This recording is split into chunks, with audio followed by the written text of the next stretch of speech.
before believing everything you hear. The Brazilian Supreme Court minister, Alexander de Moraes, started a dictatorship and is forcing the population to accept Lula da Silva as president. Lula da Silva is a criminal politician, convicted for 12 years, who was released after only 580 days, and now holds the presidency through fraud in the elections. Electronic voting machines were manipulated, resulting in 4 to 5 days of peaceful protest against corruption, the biggest demonstration in human history. In the wake of Lula's official ceremony on December 12, 2022, Alexander de Moraes declared war on the population. In fact, the dictator minister aligned with organized crime has ordered the arrest of all indigenous people criticizing his abuse of power.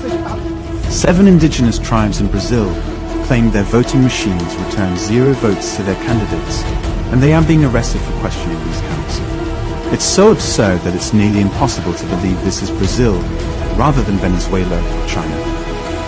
But the dictatorship being implemented is exactly the same. In the meantime, Alexander de Moraes is protected by a kind of Gestapo police, the same strategy as Hitler. But on the streets, a fake war is being stoked by infiltrators from the extreme left. They terrorize non-violent protesters and local homeowners. Exactly the same method was used in the Capitol case in the USA. It's a premeditated action by the extreme left-wing Black Bloc and criminal supporters of Lula da Silva, the leader of the gang. Extreme left-wing terrorists burn cars and intimidate people who criticize or film their actions. They carry tools and gasoline inside their bags and wear masks to hide their faces. There is no doubt that these are not Brazilian patriots fighting corruption.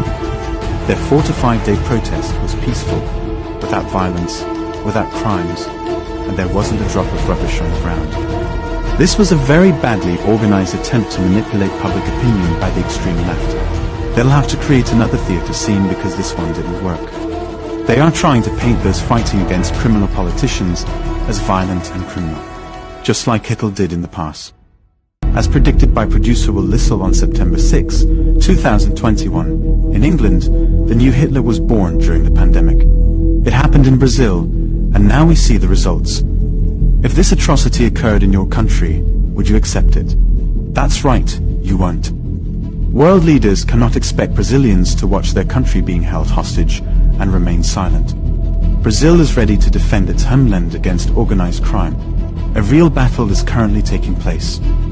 It is the first time in the history of humanity that a country has been able to continue a campaign against corruption and organized crime for 4 to 5 consecutive days. Brazilians are changing the course of history worldwide.